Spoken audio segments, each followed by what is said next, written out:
Last class లో B family elements అన్ని అయిపోయినాయి. దాదాపు వాటి యొక్క ఫిజికల్ అండ్ అటామిక్ ప్రాపర్టీస్, అదేవిధంగా important compounds of the boron family. అందులో ఒక 5 ఏమో బోరాన్స్ నుంచి, అండ్ ఒకటేమో అల్యూమినియం కి రిలేటెడ్ గా చెప్పాం. అండ్ నెక్స్ట్ గ్రూప్ 13 ఫ్యామిలీ అయిపోయింది. గ్రూప్ 14 ఒకటి, అండ్ 4th ఏ కానీ గ్రూప్ 14 కానీ ఆర్ క్రిస్టలోజన్స్ అని కానీ, లేకపోతే కార్బన్ ఫ్యామిలీగా కానీ కాల్ చేస్తుంది. So G14 group 14 so periodic table లో సో మొత్తం 18 గ్రూప్స్ పీరియాడిక్ టేబుల్ కనుక తీసుకుంటే, కార్బన్ ఫ్యామిలీ, కార్బన్ రిలేటెడ్ గా ఉండే ఎలిమెంట్స్ అన్ని కార్బన్ ఫ్యామిలీ కిందకి వస్తాయి. వాటిని క్రిస్టలోజన్స్ అని కూడా అంటాం. ఇది నాన్ అఫీషియల్ నేమ్ క్రిస్టలోజన్స్ అనేది. సో ఐయుపాక్ ఆర్గనైజేషన్ అప్రూవ్ చేసిన నేమ్ అయితే కాదు, but still it showing crystallogens name. And Roman letters combinations లో వచ్చినప్పుడు 4th ఏ ఎలిమెంట్ గాను చూస్తాం. దీనిలో వచ్చే elements carbon, silicon, and then germanium, then tin and lead గా చూస్తాం. And carbon and silicon and germanium and then tin and lead. So symboliser గా కూడా వీటిని కన్సిడర్ చేస్తాం.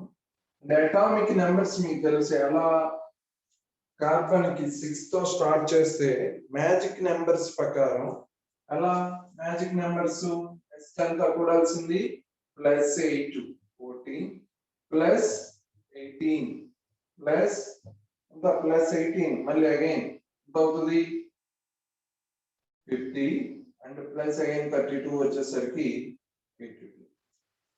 రైట్? 82.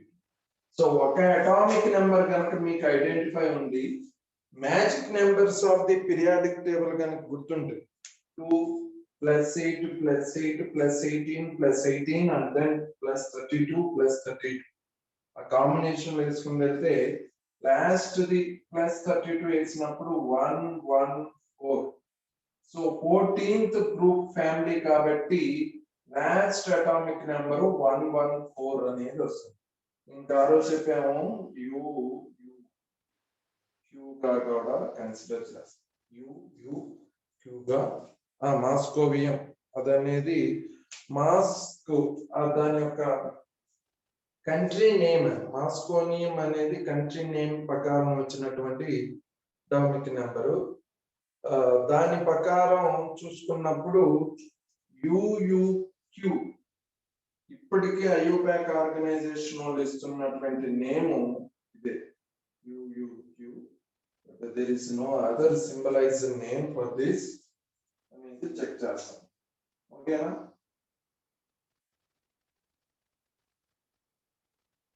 ఫస్ట్ దీని పీరియాడిక్ టేబుల్ లో first atomic properties and somehow molecular properties write చేయాలండి. దానిలో ఫస్ట్ మెటాలిక్ క్యారెక్టర్ కనుక ఐడెంటిఫై చేయగలిగితే చాలు.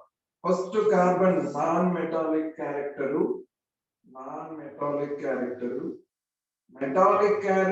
తెలుసుంటే ఒక ఎలిమెంట్ కి maximum percentage of the information వచ్చినట్టు.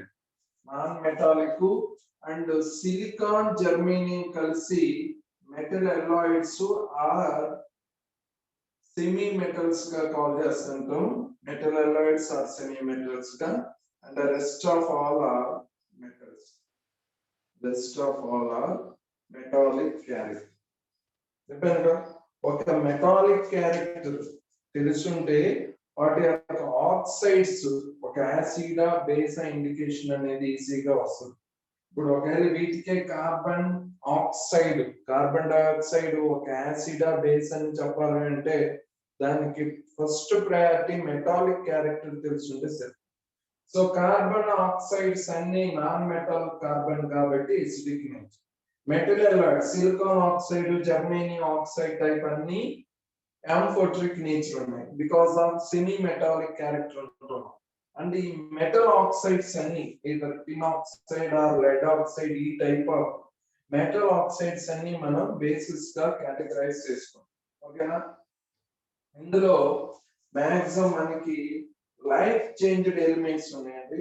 ఆల్ ఆర్ సాలిడ్స్ ఇక్కడ మనకి, బట్ ఆల్మోస్ట్ అన్ని లైఫ్ చేంజ్ చేస్తున్నటువంటి ఎలిమెంట్స్ ఉన్నాయి.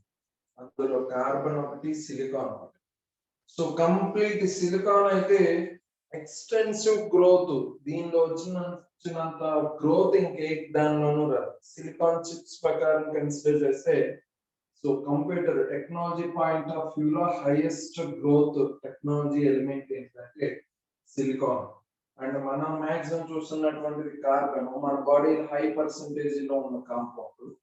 బట్ టెక్నాలజీ పరంగా ఎక్కువ పర్సంటేజ్ ఉన్నటువంటి ఎలిమెంట్ ఏదన్నా ఉంటే సిలికాన్. సో యాస్టీస్ గా దీనిలో కూడా మనం అటామిక్ రేడియస్ ప్రాపర్టీస్ చదవాలి. Atomic radius and ionic radius చదవాలి.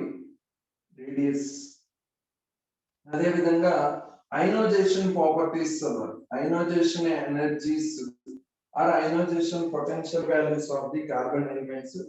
అదేవిధంగా electron negativity character and electron affinity character find out చేయాలి. Electron affinity character En and Ea. As well at the same time oxidation states యొక్క possibilities check చేయాలి. oxidation states and అదే విధంగా general electronic configurations study out చేయాలి. ఇవి general properties, either atomic and physical properties of the element studies లో ఇవి main గా. First atomic radiation మనకు తెలుసు. As we go down the periodic table లో మనకి అటామిక్ నెంబర్ ఇంక్రీజ్ అవుతే కొంది ఆ షెల్ చేంజెస్ అనేది జరిగింది ఈచ్ టైం లో. సో పీరియడ్ టు పీరియడ్ వెళ్ళే కొన్ని మనకి షెల్ ఇంక్రీజ్ అవుతుంది, లేకపోతే అటామిక్ నెంబర్ ఇంక్రీజ్ అవటం వల్ల కార్బన్ యొక్క ఎలక్ట్రానిక్ షెల్ ప్రకారం 1s2 సెకండ్ షెల్ లో ఉంటుంది. అండ్ అదే సిలికాన్ కి వెళ్ళేసరికి థర్డ్ షెల్ కి వస్తుంది, థర్డ్ పీరియడ్ లో ఉంటుంది. కాబట్టి germanium and then tin, lead. As atomic number increase అయ్యే కొంది అండ్ ప్రతిసారి న్యూ ఎలక్ట్రాన్ కొత్త షెల్ లోకి వెళ్ళటం వల్ల దీని యొక్క అటామిక్ రేడియస్ ఆర్డర్ ఈ విధంగా ఉంది. సో అటామిక్ రేడియస్ ఆర్డర్ ఈ విధంగా ఉండాలి యాజ్ జనరలైజ్డ్ ప్రకారం, అంతే కదా. So carbon second shell, third shell, fourth shell, fifth shell, sixth shell and last the seventh period కాబట్టి సెవెంత్ షెల్. అలా షెల్ ఇంక్రీజ్ అవడం వల్ల ఈ సైజ్ ఇంక్రీజ్ అవ్వాలి. బట్ స్మాల్ ఎక్సెప్షన్ ఉన్నాయి. మీరు కనుక బోరాన్ ఫ్యామిలీలో చూస్తే boron, aluminium, gallium, indium, indium and thallium ఈ కన్సిడరేషన్ లో అటామిక్ రేడియస్ కన్సిడరేషన్ ప్రకారం D electronic configuration and F contraction వల్ల, D contraction and F contraction వల్ల దీని యొక్క ఆర్డర్ మారిపోయింది. బోరాన్ తర్వాత గ్యాలియం వచ్చింది and then aluminium and then thallium almost close to indium. ఈ రెండు అలా చేంజెస్ అయ్యాయి. బట్ అక్కడ 2 exception cases, d contraction, f contraction వల్ల ఆ చేంజెస్ జరిగినాయి. బట్ ఇక్కడ మనకి ఓన్లీ ఎఫ్ కాంట్రాక్షన్ వల్లే చేంజెస్ జరుగుతాయి. ఎక్సెప్షనల్ ఇది. అటామిక్ రేడియస్ యొక్క ఆర్డర్ కార్బన్, సిలికాన్, జర్మేనియం అంటే ఎఫ్ కాంట్రాక్షన్ వల్ల ఇక్కడి నుంచే మనకి ఎఫ్ ఆర్బిటాల్ స్టార్ట్ అయింది. కాబట్టి ఎఫ్ ఆర్బిటాల్ యొక్క కాంట్రాక్షన్ స్క్రీనింగ్ ఎఫెక్ట్ వల్ల first PV showing less atomic radius than T. ఇది అసలు అటామిక్ రేడియస్ యొక్క ఆర్డర్. కంపారిటివ్ గా చదివితే బోరాన్ ఫ్యామిలీలో డీకాంట్రాక్షన్ ఎఫ్ కాంట్రాక్షన్ వల్ల boron gallium and aluminium thallium Indian జరిగింది. ఇక్కడ only one contraction f contraction వల్ల కార్బన్ సిలికాన్ జర్మేనియం వరకు ఇంక్రీజింగ్ ఆర్డర్ లో వెళ్ళింది. అక్కడ మళ్ళీ చిన్ను లెడ్ రివర్సిబుల్ గా వచ్చేస్తుంది. General electronic configuration and ionic radius మీరు జనరల్ గా కార్బన్ ఫ్యామిలీలో చూసేది +4 ఆక్సిడేషన్ స్టేట్ అండి ఒకటి. And carbon, silicon, germanium and S N and lead ఇవి మటుకు యాజ్ ఇట్ ఈస్ గానే ఉంటుంది. +4 అయానిక్ రేడియస్ లో ఎటువంటి మార్పు ఉండదు. అయాన్స్ గా ఫామ్ అయినటువంటి కార్బన్, సిలికాన్, జర్మేనియం, టిన్, లెడ్ మటుకు ఇదే ఆర్డర్ లో ఉంటాయి యాజ్ జనరలైజ్డ్ ఆర్డర్ ప్రకారం. బట్ అటామిక్ స్టేట్ లో ఉన్నటువంటి ఎలిమెంట్స్ మటుకు స్మాల్ ఎఫ్ కాంట్రాక్షన్ వల్ల దాని చేంజెస్ అనేవి మార్చుతాయి. ఇది ఇంపార్టెంట్ ఎక్సెప్షనల్ పాయింట్ అండి. ఈ ఎక్సెప్షనల్ గుర్తుంచుకుంటే నెక్స్ట్ అయనైజేషన్ ఎనర్జీ గానీ, ఎలక్ట్రాన్ నెగటివిటీ క్యారెక్టర్ గానీ, electron affinity character somehow relation లోనే ఉంటుంది కదా. అటామిక్ రేడియస్ కి ఇది మిగతా అన్ని ఇన్వర్స్ రిలేషన్షిప్ లో ఉంటాయి. అయనైజేషన్ పొటెన్షియల్ గానీ, ఆర్ అయనైజేషన్ ఎనర్జీ గానీ, ఆర్ ఎలక్ట్రాన్ నెగటివిటీ క్యారెక్టర్ గానీ, ఆర్ ఎలక్ట్రాన్ ఎఫినిటీ క్యారెక్టర్ గానీ రివర్స్ ఇన్వర్స్లీ రిలేషన్షిప్ లో ఉంటాయి కాబట్టి జనరల్ గా మనం వాటిని కన్సిడర్ చేసి ఈజీగా చెప్పచ్చు. So first atomic radius and ionic radius ప్రకారం either +4 స్టేట్ లో ఉన్నా or +3 whatever the state of the element is the ionic state ఏదైనా కావచ్చు, దాని యొక్క ఆర్డర్ లో మటుకు ఎటువంటి మార్పు ఉండదు ఎక్సెప్టింగ్ అటామిక్. అందుకే అటామిక్ ప్రాపర్టీస్ లో అటామిక్ రేడియస్ అనేది ఇంపార్టెంట్.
సరే అండి, సమ్ ఇంపార్టెంట్ కాల్ వచ్చింది సార్ నుంచి. సరే, ఓకే. ఇది అటామిక్ రేడియస్ అయానిక్ రేడియస్ కి మాక్సిమం పాసిబిలిటీ ఇది.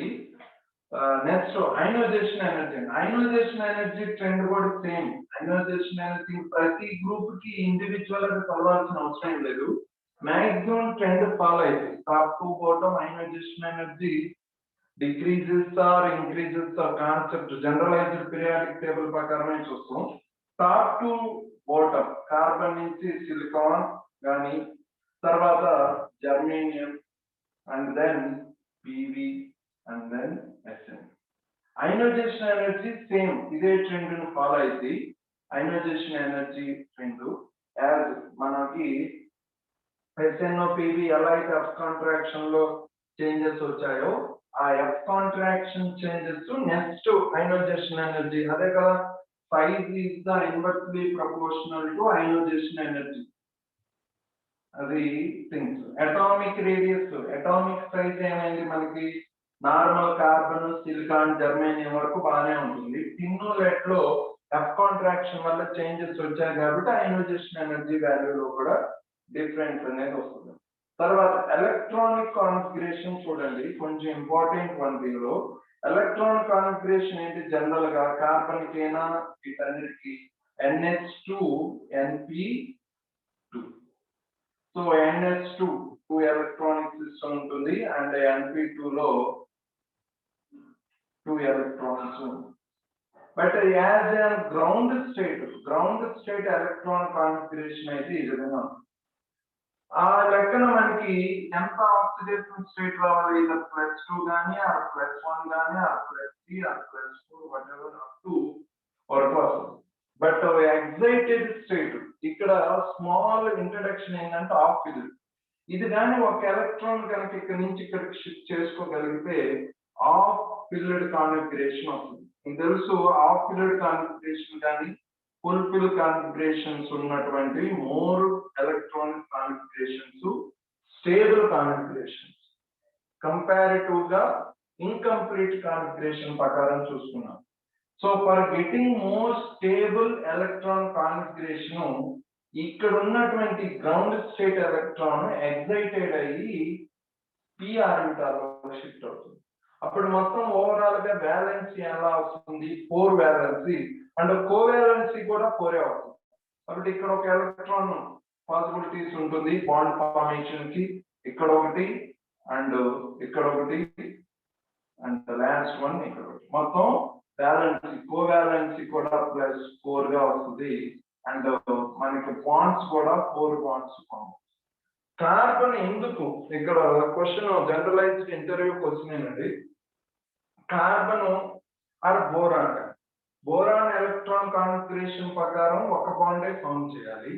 ఆ కార్బన్ యొక్క ఎలక్ట్రాన్ కాన్ఫిగరేషన్ ప్రకారం 2 ఉన్నాయి కాబట్టి 2 బాండ్లు ఫామ్ చేయాలి. బట్ ఎక్సెప్షనల్ గా బోరాన్ 3 బాండ్లు ఫామ్ చేస్తుంది, కార్బన్ 2 బాండ్లు కానీ 4 బాండ్లు ఫామ్ చేస్తుంది. ఎందుకు అని అంటే బికాస్ ఆఫ్ ఫీల్డ్ కాన్ఫిగరేషన్ ప్రకారం ఒక ఎలక్ట్రాన్ s ఆర్బిటాల్ ఉండే ఎలక్ట్రాన్ p ఆర్బిటాల్ లో షిఫ్ట్ అవ్వడం వల్ల 2 ఆఫ్ ఫీల్డ్ కాన్ఫిగరేషన్స్, ఒకటి s half filled and p half filled, 2 stable half filled configuration రావడం వల్ల ఇది స్టేబుల్ కోవాలెన్సీని ఫామ్ చేస్తుంది. అందుకే it showing 4 covalency bond character than 2 valence. +4 is the more stable configuration or oxidation state for carbon family. And ఇంకొకటి ఏంటిది? ఈ 2 electron కూడా ఫామ్ చేసుకుంటే +2 కూడా స్టేబుల్ కాన్ఫిగరేషన్ ప్రకారం స్టేబుల్ ఆక్సిడేషన్ స్టేట్. ఓవరాల్ గా +2 +4 అనేవి stable oxidation states for carbon family. Carbon family +4 and maximum మీరు బోరాన్ ఫ్యామిలీలో షిఫ్ట్ చేసి ఉంటారు. బోరాన్ ఫ్యామిలీలో +3 +1 మీరు చూసారు. +3 +1 బోరాన్ ఫ్యామిలీ +1 +3 అండ్ ఇక్కడ కార్బన్ ఫ్యామిలీలో +4 అండ్ +2. మీకు ఆ రోజు క్లాస్ లో చెప్పాను +3 +1 ప్రకారం టాప్ టు బాటమ్ వచ్చే కొన్ని బోరాన్ నుంచి ఇండియం థాలియం వరకు, లేకపోతే ఇక్కడ కార్బన్ నుంచి టీన్ వరకు ఆర్ లెడ్ వరకు, ఇది లెడ్ వచ్చేసరికి +4 హయ్యర్ ఆక్సిడేషన్ స్టేట్ డిక్రీజ్ అవుతూ వస్తుంది. డిక్రీజెస్ బికాస్ ఆఫ్ సైజెస్ అని చెప్పాను. ఆ రోజు కూడా బోరాన్ +3 స్టేబుల్ స్టేట్, ఇంకా +3 నుంచి డౌన్ కి వచ్చే కొన్ని హయ్యర్ ఆక్సిడేషన్ స్టేట్ యొక్క స్టెబిలిటీ డిక్రీజ్ అవుతుంది అండ్ లోయర్ ఆక్సిడేషన్ స్టేట్ యొక్క స్టెబిలిటీ ఇంక్రీజ్ అవుతూ వస్తుంది అని చెప్పారు డౌన్ కి వచ్చే. అండ్ ఇక్కడ కూడా సేమ్ +4 యొక్క ఆక్సిడేషన్ స్టేట్ కార్బన్ నుంచి సిలికాన్ కానీ, జర్మేనియం కానీ, అండ్ టిన్ కానీ, లెడ్ వచ్చేసరికి +4 స్లోగా డిక్రీజ్ అవుతా వస్తుంది అండ్ +2 మటుకు ఇంక్రీజ్ అవుతూ increases due to it's electronic size of the effect అన్నమాట. సో మీరు అలా చెప్పాను లెడ్ కి. సో చివరికి వచ్చేసరికి ఏంటి, shell 6th cell 7th cell కల్లా వస్తుంది. ఈ 7th cell are 6th cell లో ఉండే ఎలక్ట్రాన్ న్యూక్లియస్ కన్నా చాలా దూరంగా ఉంది. సో దాన్ని ఈజీగా రిమూవ్ చేస్తారు, ఇంకో దాన్ని యాడ్ చేయాలన్నా కష్టం. కాబట్టి ఓన్లీ అవుటర్ మోస్ట్ ఎలక్ట్రాన్ ఎన్ని ఉంటే ఎలక్ట్రాన్ కాన్ఫిగరేషన్ ప్రకారం NH2 కదా, ఆ 2 ఎలక్ట్రాన్స్ ఇది రిమూవ్ చేసి వస్తుంది +2 స్టేబుల్ అవటానికి ట్రై చేస్తుంది. కాబట్టి ఓవరాల్ గా కార్బన్ టు లెడ్ కి వచ్చేసరికి హైయర్ ఆక్సిడేషన్ స్టేట్ +4 స్లోగా డిక్రీజ్ అవుతుంది, +2 స్లోగా ఇంక్రీజ్ అవుతుంది. ఇంకా అయానిక్ రేడియస్ ప్రకారం దీని ప్రకారం చేసుకున్నప్పుడు మీకు ఇండైరెక్ట్ గా క్వశ్చన్స్ ఇవ్వాల్సి వస్తే ఈ పాయింట్ ఆఫ్ వ్యూ లోనే ఇస్తుంది. ఈ పాయింట్ ఆఫ్ వ్యూ లో అంటే మీకు సపోజ్ CCl4 ఇచ్చారు అండ్ సిలికాన్ Cl4 ఇచ్చారు అండ్ జర్మేనియం Cl4 ఇచ్చారు. విచ్ ఆఫ్ ది ఫాలోయింగ్, మీకు ఏ కాంపౌండ్ అని ఇచ్చితే దాని యొక్క స్టెబిలిటీ ప్రకారం చెప్పాలి అని అంటే electron configuration plus oxidation state ప్రకారమే చెప్పాలి. సో మీకు ఏ కాంప్లెక్స్ ఇచ్చినా ఆర్ ఏ కాంపౌండ్ 2 కాంపౌండ్లు ఇచ్చేసి వాటి యొక్క స్టెబిలిటీ చెప్పమంటే ఏ మోస్ట్ స్టేబుల్ కానీ ఏ క్యారెక్టర్ చెప్పాలన్నా వాటి యొక్క ఆక్సిడేషన్ స్టేట్స్ ఫైండ్ అవుట్ చేయడం ఇంపార్టెంట్. ఇది కార్బన్ +4 స్టేట్ లోనే ఉంటుంది, సిలికాన్ +4, జర్మేనియం +4. ఎందుకు, క్లోరిన్ మైనస్ కాబట్టి 4 మైనస్లు అండ్ కార్బన్ కి న్యూట్రలైజ్ అవ్వాలి అని అంటే +4 ఉంది. ఈ +4 ఈ -4 మొత్తం కలిసి న్యూట్రలైజ్ అవుతుంది. అంటే సిలికాన్ లో కూడా అయితే -4 +4. అండ్ ఈ కాంబినేషన్ లో కార్బన్ +4 స్టేట్ లో, సిలికాన్ +4 అండ్ జర్మేనియం +4. మీకు ఆక్సిడేషన్ స్టేట్ ప్రకారం టాప్ టు బాటమ్ కార్బన్ నుంచి సిలికాన్, సిలికాన్ నుంచి జర్మేనియం +4 యొక్క ఆక్సిడేషన్ స్టేట్ యొక్క స్టెబిలిటీ ఏమైంది, డిక్రీజ్ అవుతా వచ్చింది. ట్రెండ్ ప్రకారం డిక్రీజ్ అయింది. ఎందుకు, దాని యొక్క న్యూక్లియస్ కి and outermost electronic distance పెరిగే కొంది the living nature or the formation nature అనేది డిక్రీజ్ అవుతా వెళ్తుంది. కాబట్టి +4 యొక్క స్టెబిలిటీ కూడా డిక్రీజ్ అవుతా. సో ఆ కాన్సెప్ట్ ప్రకారం carbon +4 is the most stable than silicon than germanium. So అలాంటి ఆక్సిడేషన్ స్టేట్స్ ఉన్న కాంపౌండ్ యొక్క స్టెబిలిటీ కూడా సేమ్ ట్రెండ్ లో ఫాలో అవుతుంది. అందుకే టెట్రాక్లోరో carbon is more stable than silicon than germanium. అది మీకు ఎక్కడైనా ఇదర్ ఆర్గానిక్ కాంపౌండ్ ఏం కావచ్చు ఆర్ ఇన్ఆర్గానిక్ కాంపౌండ్స్, ఏ టైప్ ఆఫ్ కాంపౌండ్స్ అయినా ఇచ్చిన కాంపౌండ్ స్టెబిలిటీ గురించి మాట్లాడాలి అని అంటే దాని యొక్క ఆక్సిడేషన్ స్టేట్ యొక్క స్టెబిలిటీ ప్రకారం కన్సిడర్ చేస్తారు. సపోజ్ ఇదే ఎగ్జాంపుల్ లో silicon Cl2 and germanium Cl2 and tin or lead Cl2 ఇచ్చారు.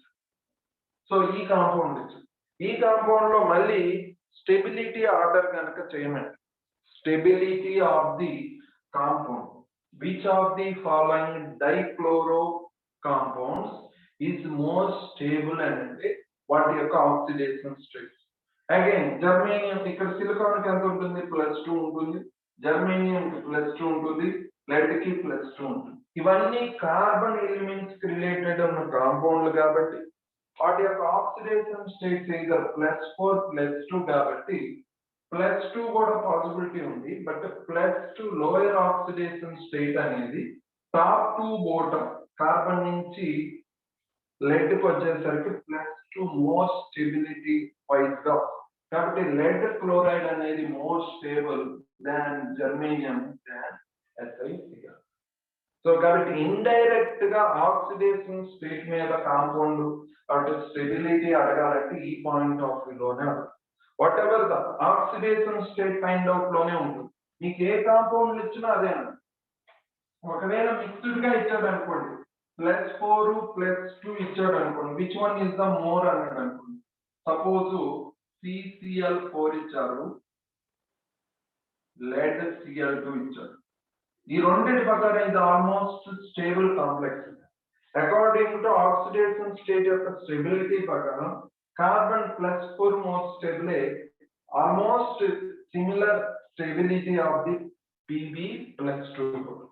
మేబీ ఇదర్ హ్యాలైడ్స్ కదా, హైడ్రేట్స్ ఇవ్వచ్చు, హైడ్రాక్సైడ్స్ ఇవ్వచ్చు. ఏ కాంబినేషన్ లో ఇచ్చినా మీకు ఇది స్టేబుల్ ఆక్సిడేషన్ స్టేట్. అండ్ ఇక్కడ ఇంకొక ప్రాపర్టీ ఫైండ్ అవుట్ చేయాల్సింది ఈ కార్బన్ ఫ్యామిలీలో క్యాటినేషన్. సో మిగతా కాంపౌండ్ లో ఉండేది జనరల్ గా బోరాన్ ఫ్యామిలీలో ఏం చూసాను, డైమరైజేషన్ అను బ్యాక్ బాండింగ్ చూసాను. మిగతా గ్రూపుల్లో లేనటువంటి ప్రాపర్టీ అండ్ ఈ ఫ్యామిలీలో ఉండే ఒకే ఒక ప్రాపర్టీ అంటే బోరాన్ ఫ్యామిలీలో back bonding character. Back bonding character ఇంక మీరు ఎక్కడ చూడండి, ఓన్లీ బోరాన్ ఫ్యామిలీలో ఉన్నాయి. బోరాన్ కి or aluminium డైమరైజేషన్.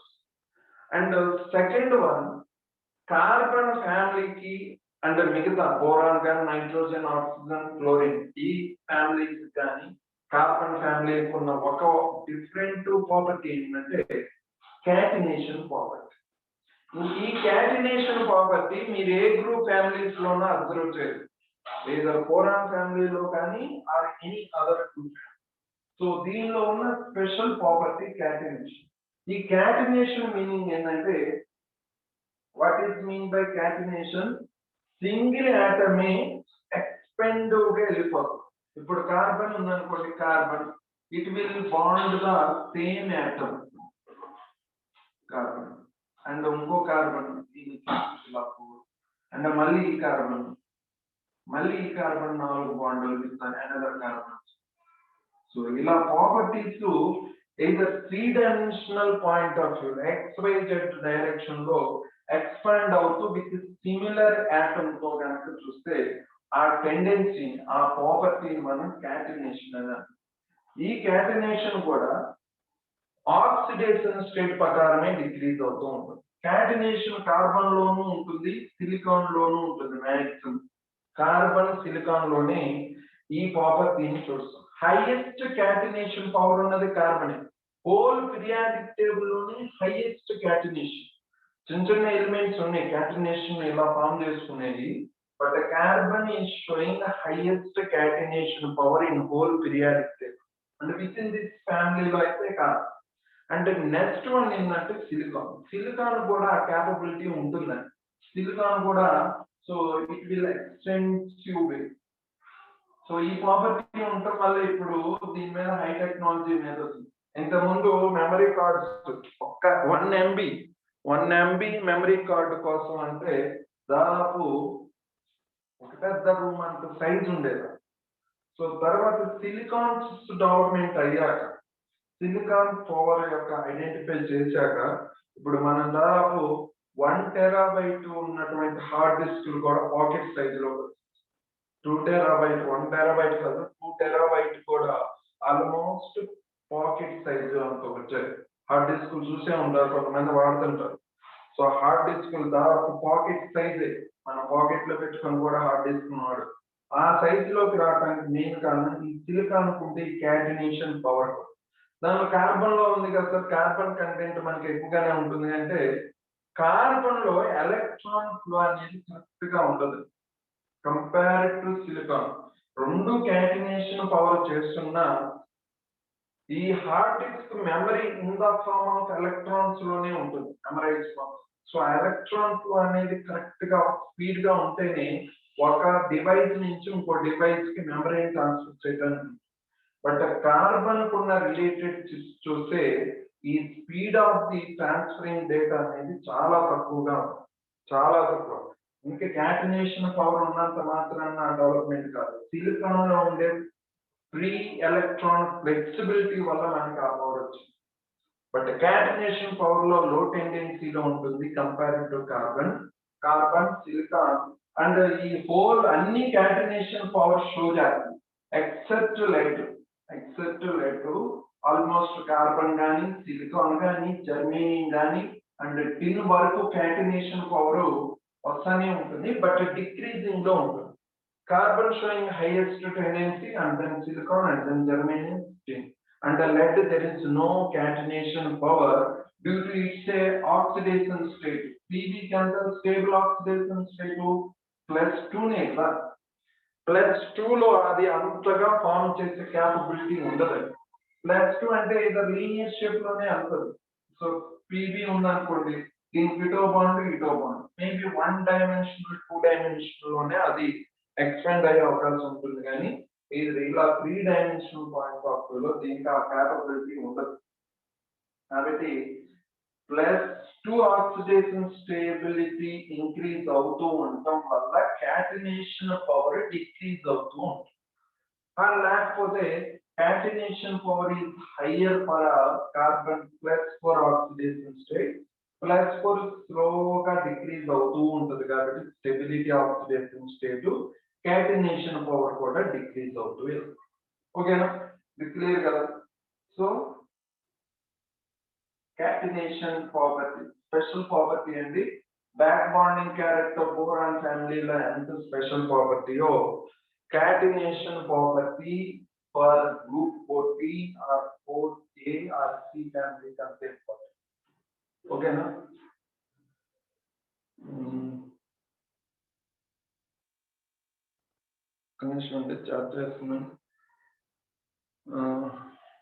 Why other group element does not show catenation అంటే సో ఒకటే రీజన్ అండి, ద టెండెన్సీలో క్యాటినేషన్ కి పవర్ రావడానికి మెయిన్ ఉద్దేశం ఈ ఎలక్ట్రాన్ కాన్ఫిగరేషన్ కూడా NS2 NP2.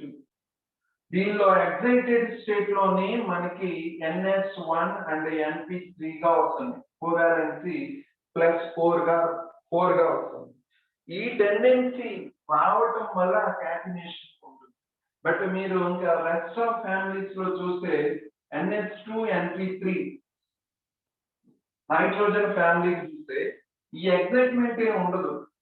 సో డైరెక్ట్ గా ఆఫిలిడ్ కాన్ఫిగరేషన్ కాబట్టి ఈ ఎలక్ట్రాన్స్ ఇన్వాల్వ్ అవుతాయి, కానీ ఈ 2 ఎలక్ట్రాన్స్ అనే నాన్ బాండింగ్ ఎలక్ట్రాన్స్ ఇన్వాల్వ్ అవ్వవు. ఎక్కడైనా వేకెంట్ ఆర్బిటాల్ వచ్చినా ఇవే సృష్టించుకుంటే కానీ ఆ పవర్ అనేది ఉంది. అండ్ ఇలా 4 బాండ్స్ క్యారెక్టర్ ఉండటం వల్ల ఎక్కువ ఎక్స్పెన్షన్ కి అవకాశం ఉన్నాయి. ఇప్పుడు అదే మీరు బోరాన్ ఫ్యామిలీలో బోరాన్ ఏంది 3 బాండ్స్ క్యారెక్టర్ షేర్స్ అంటే 3 డైమెన్షనల్ లో మహా అయితే XYZ డైరెక్షన్ లో ప్లేనార్ స్ట్రెచ్ లో ఎక్స్పెన్షన్ అవుతాయి. ఆ నైట్రోజన్ ఫ్యామిలీలోనైనా 3 బాండ్లు, ఆ ఆక్సిజన్ 2 బాండ్లు. బట్ కార్బన్ ఫ్యామిలీలో 4 బాండ్లు ఉండటం వల్ల either top to bottom wise కానీ లెఫ్ట్ టు రైట్ కానీ ఎక్స్టెన్సివ్ గా ఎక్స్పాండ్ అవుతూ వెళ్ళిపోతుంది. ఎక్స్పాన్సివ్ ఎక్కువగా ఉందనుకోండి, ఎక్కువ ఎలక్ట్రాన్స్ మూవబిలిటీ విత్ ఇన్ సిస్టమ్ లో స్పీడ్ గా ఉంటుంది. కార్బన్ ఫ్యామిలీలో d ఆర్బిటాల్స్ ఉండవు, కానీ సిలికాన్ లో d ఆర్బిటాల్స్ ఉండటం వల్ల nt d ఆర్బిటాల్స్. దీనికంతా కాన్ఫిగరేషన్ 3s2 3p2 కదా. 3 అంటే 3d ఆర్బిటాల్స్ కూడా వేకెంట్ గా ఉంటాయి కదా. ఆ 3d వేకెంట్ ఆర్బిటాల్ ఈ ఎలక్ట్రాన్ ఫ్లో అనేది స్పీడ్ గా ఉంటుంది. మనకి మెమరీ చిప్స్ లో ఉపయోగించడానికి మెయిన్ కారణం ఈ d ఆర్బిటాల్ కూడా ఉంటాం, వేకెంట్ ఆర్బిటాల్. సో వాటిల్లోకి ఎలక్ట్రాన్ మూవబిలిటీ ఫాస్ట్ గా ఉంటుంది కంపేర్ టు కార్బన్ ఫ్యామిలీ. అది one of the reason. 4 bond covalency వల్ల ఎక్స్పాన్షన్ ఎక్కువగా ఉండటం వల్ల దీని క్యాటినేషన్ పవర్ ఉంటుంది. somehow small extensive catenation ఉన్నా కానీ మనం దాన్ని కన్సిడర్ చేయం. అందుకే హైయెస్ట్ ప్రయారిటీ కార్బన్ ఫ్యామిలీస్ కి catenation అంటే. సో ఓకే, అది ఒక ఇంపార్టెంట్ ప్రాపర్టీ. అండ్ దీనిలో కెమికల్ ప్రాపర్టీస్ వచ్చేసరి మిగతా సేమ్ అండి. ఎలక్ట్రాన్ నెగిటివిటీ చూసినా ఎలక్ట్రాన్ ఎఫినిటీ క్యారెక్టర్ అయినా అన్నిటికీ అటామిక్ రేడియస్ ఇన్వర్స్ రిలేషన్షిప్ లో ఉంటుంది కాబట్టి దాని మీద ఎక్కువ ఫోకస్ ఏం కాదు. మీరందరూ అది ఇంటర్మీడియట్ లెవెల్. సో ఒక్క రిలేషన్ ఇచ్చాను, atomic radius is inversely proportional to ionization energy, electron affinity, electron negativity character ఉంది కాబట్టి సరిపోతుంది. Next chemical properties. Chemical properties important one మనకి. కెమికల్ ప్రాపర్టీస్ సేమ్ దీనిలో కూడా H2 తో కాంబినేషన్ చూడాలి. Hydrides and oxides and halides తోను అండ్ వాటర్ సిస్టమ్ తోను రియాక్షన్ చూడాలి. మెయిన్ గా అన్నిటి కామన్ గా చూసేది ఏంటంటే హైడ్రైడ్స్, ఆక్సైడ్స్, హ్యాలైడ్స్. ఇవి బోరాన్ ఫ్యామిలీస్ లోనూ చూసాం. Borrow hydrates, aluminium hydrates, gallium hydrates అని చూసాం. ఆక్సైడ్స్ చూసాం, B2O3, silica oxide, boron oxide ని అండ్ Al2O3 అలా చూసాం.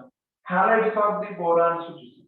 సేమ్ ఇక్కడ కూడా ఒక్కొక్క మన ఎలిమెంట్ ఏ విధంగా ఆక్సిడేషన్ స్టేట్ ప్రకారం రియాక్షన్ లో ఇన్వాల్వ్ అవుతుందో చూస్తాం. ఫస్ట్ ఆక్సిజన్ తో చూద్దాం, ఎందుకంటే oxides of the carbon family important. Oxides of the carbon family important కాబట్టి ఫస్ట్ దాంతోనే స్టార్ట్ చేద్దాం. Chemical properties. Oxides of the మనకి 2 types of the oxidation states ఉంటాయి. ఒకటేమో +2 అండ్ 40+4. అంతే కదా. మన యొక్క ఎలిమెంట్ ఆర్ మాలిక్యూల్ ఏదైతే ఉందో, కార్బన్, సిలికాన్ ఏదైతే ఉందో అవి రియాక్షన్ లో ఇన్వాల్వ్ అయినాయి.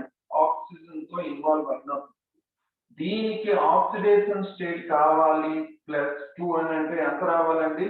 మనకి MO నే రావాలి. అండ్ దీనికైతే MO2 టైప్ రావాలి. 2 టైప్ ఆఫ్ ది ఆక్సైడ్స్. 2 కూడా ఇంపార్టెంట్ అండి. చూడండి, మనకి +2 ఆక్సిడేషన్ స్టేట్, +4 ఆక్సిడేషన్ స్టేట్ ఉంది. మన యొక్క ఎలిమెంట్ ఆర్ ఏదైనా అనుకోండి, ఎలిమెంట్ అనుకోండి, లేకపోతే ఏదైనా మాలిక్యూల్ అయినా అనుకోండి. నేను ఎలిమెంట్ గా కన్సిడర్ చేస్తున్నాను. ఎలిమెంట్ అయితే మీకు ఈజీగా ఉంటుంది. మనకి కార్బన్, సిలికాన్, జర్మేనియం ఎలిమెంట్స్ కాబట్టి. సో ఇవి అనుకోండి, ఈ కాంబినేషన్ ఏముంటుంది? కార్బన్ మోనాక్సైడ్ ఉంటుంది, and then silicon monoxide, and germanium monoxide, and SnO and PbO ఇవేగా ఉండేది. అండ్ ఈ టైప్ వచ్చేసరికి ఈ టైప్ ఏంటి? Carbon dioxide, silicon dioxide, and germanium dioxide, and tin lead dioxide. ఈ కాంబినేషనేగా.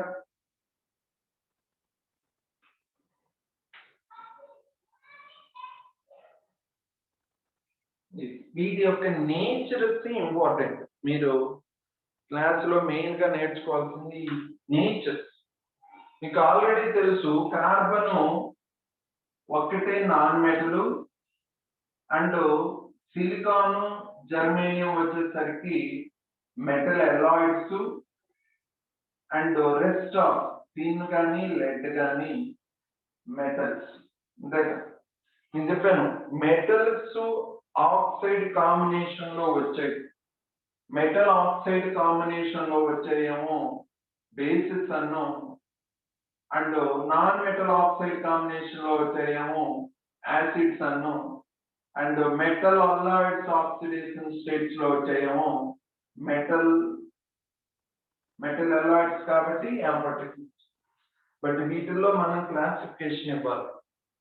సో CO ఇప్పుడు SN PO of oxides or amphoteric. Either ఏ combination లో వచ్చినా కానీ PB అండ్ SN. సో ఇవన్నీ యాంఫోటెరిక్ ఇన్. Amphoteric amphoteric. మీరు ఈ కాంబినేషన్ లో చూడొచ్చు, అవి జనరలైజ్డ్, బట్ గ్రూప్ ఇండివిజువల్ గా చదువుతున్నాం కదా. సో ఇండివిజువల్ గా చదివేటప్పుడు మనం ఎక్స్పెరిమెంటల్ రిజల్ట్స్ అనేవి తీసుకోవాలి. మామూలుగా లెడ్ టిన్ ఏంటిది మెటల్స్ కాబట్టి మెటల్ ఆక్సైడ్స్ అనే బేసిస్ లో ఉంటాయి. బట్ మనం ఎప్పుడైతే ఇండివిజువల్ ఎలిమెంట్ స్టడీస్ కి వెళ్ళామో, ఎక్స్పెరిమెంటల్ స్టడీస్ కి, మన థియరీగా చెప్పే రిజల్ట్ ని ఎవరు ఓకే చేయరండి. థియరీగా జరిగేది రియల్ గా జరగవచ్చు, జరగకపోవచ్చు, ఇమాజినేషన్. బట్ ఇవి ప్రూవ్ చేసినప్పుడు టిన్ రెడ్ ఏ ఆక్సైడ్ అయినా, అది మోనోఆక్సైడ్ అయినా అదే డైఆక్సైడ్ అయినా కానీ యాంఫోటరిక్ నేచర్ లోకి వచ్చింది. అండ్ అది యాంఫోటరిక్ నేచర్ కదా అని ఇవి మెటల్ అలాయిడ్స్ అని కన్సిడర్ చేస్తే అలా అయింది. మరి ఎందుకు ఆ క్యారెక్టర్ వచ్చింది అనేది కొన్ని ఎక్సెప్షనల్ కేసెస్ ఉన్నాయి. ఆ ఎక్సెప్షనల్ కేసెస్ మీకు చూస్తుంది. సో జనరల్ గా మీరు టిన్ లెడ్ మెటల్స్ కాబట్టి మెటల్ ఆక్సైడ్స్ బేసిస్ గా చూస్తారు.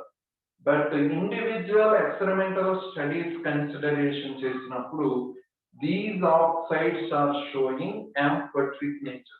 మీకు ఎగ్జామ్ లో గనక ఈ కేసెస్ టైప్ అడిగితే మన ఎక్స్పెరిమెంటల్ స్టడీస్ నే స్టడీ అవుట్ చేయాలి, అంతేగాని మనకున్న ఎక్సెప్షనల్ ఇమాజినేషన్ థింగ్స్ అనేవి తీసుకోకూడదు. అవి జనరలైజ్డ్ కేటగిరీ, మనకి సంబంధం లేదు. ఏదైనా ఇంటర్వ్యూలో కానీ ఎక్కడైనా స్మాల్ బేసిక్ సెన్స్ లో చదివేటప్పుడు అది ఉపయోగపడుతుంది.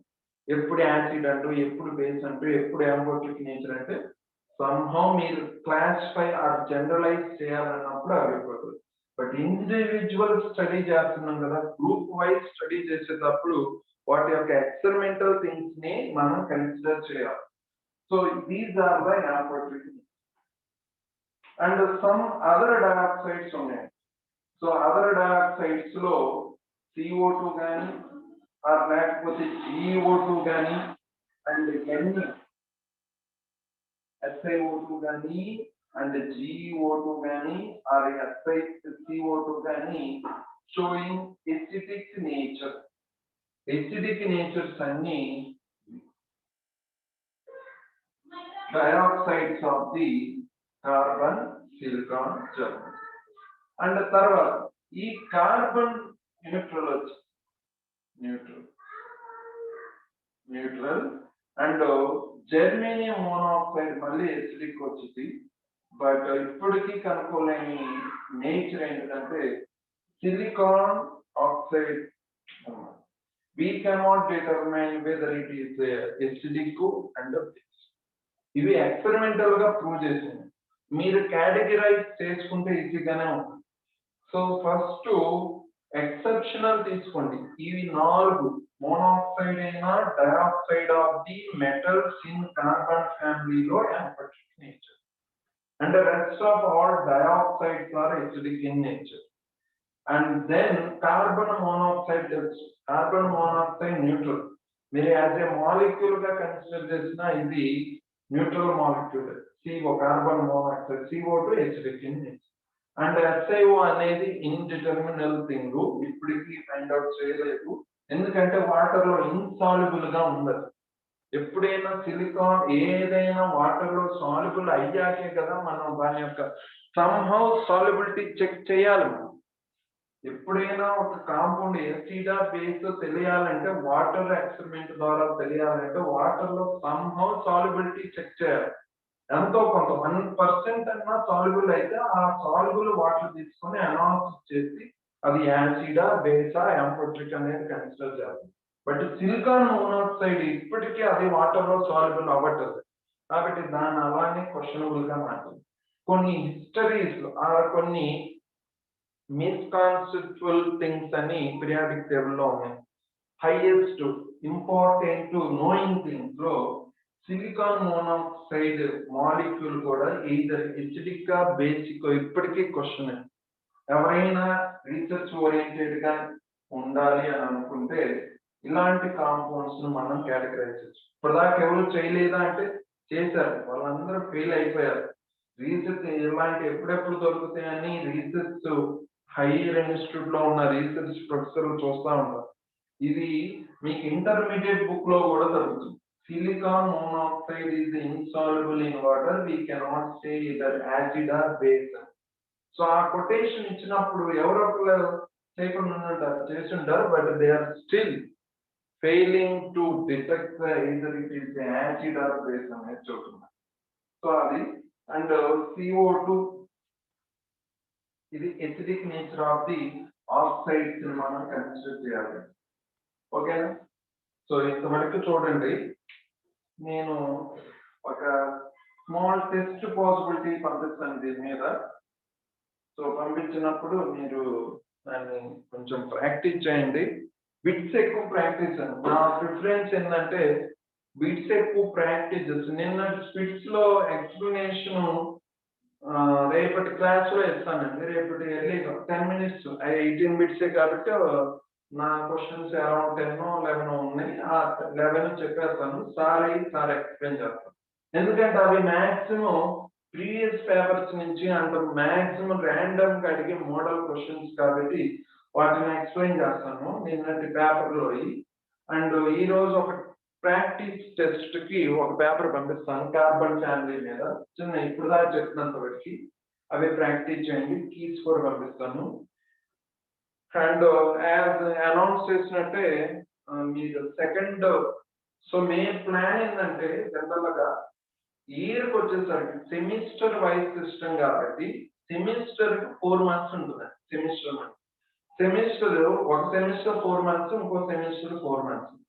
మేము టార్గెట్ చేసేది ఏంటంటే 2.5 months, అంటే దాదాపు 70 days. 70 days ఒక సెమిస్టర్ లో, ఇంకో 70 days ఇంకో సెమిస్టర్, మొత్తం 140 అంటే అరౌండ్ 5 months. 5 months ని ప్రాక్టీస్ కింద పెట్టుకుంటాం ఈ జామ్ క్లాసెస్. 5 months ఇయర్ కి.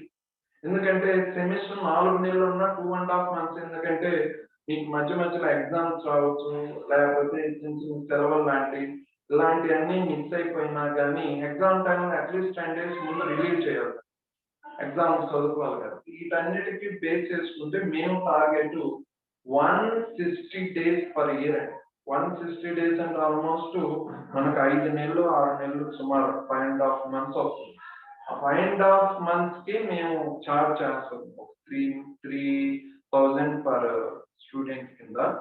బట్ ఎవరైతే లాస్ట్ ఇయర్స్ ఉన్నారో వాళ్ళకి కొంచెం ఫాస్ట్ గా రన్ చేయాలి, కొంచెం యాడింగ్ అయితే ఎక్కువ కాన్సెప్ట్ చెప్పొచ్చు అని వాళ్ళ దగ్గర కొంచెం సమ్ అమౌంట్ ఎక్స్ట్రా తీసుకుంటున్నాం. బట్ మిగతా ఫస్ట్ ఇయర్స్ కానీ సెకండ్ ఇయర్స్ కానీ ప్లాన్. సో అందుకే నెక్స్ట్ డ్యూ కూడా అడిగినందుకు. బట్ ఇన్ కేస్ మీరు ఏదన్నా పే చేయలేని పరిస్థితిలో ఉంటే ఫోర్స్ ఏం లేదండి. మీరు ఇంట్రెస్ట్ గా ఉన్నారు కాబట్టి వింటూ ఉండండి. రేపు ఆఫ్లైన్కి వచ్చినప్పుడు పే చేస్తామన్నారు కొంతమంది, ఓకే ఫైన్. బట్ ఎవరైనా పే చేయాలని అనుకుంటే లాస్ట్ టైం దాకా పే చేయండి, సరిపోతుంది. ఓకేనా దెన్?